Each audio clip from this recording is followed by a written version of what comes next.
sasagutin nyo to. Okay, I have to choose the 5 now. Now, choose one and give it to me. Okay. One first.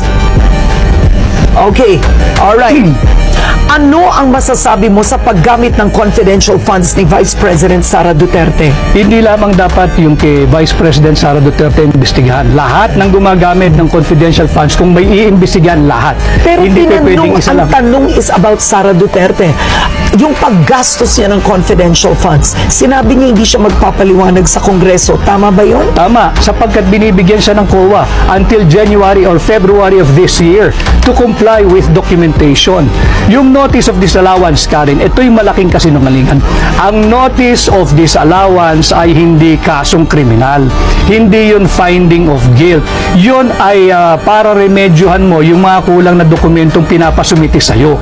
At binibigyan pa siya ng January or February of this year. Therefore, the investigation conducted by the House of Representatives, if at all, premature. Huwag mong pangunahan ng COA.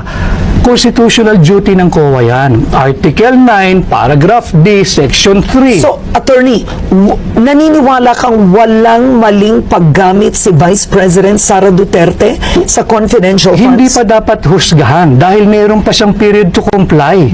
So, lahat ito premature. Let COA do its job.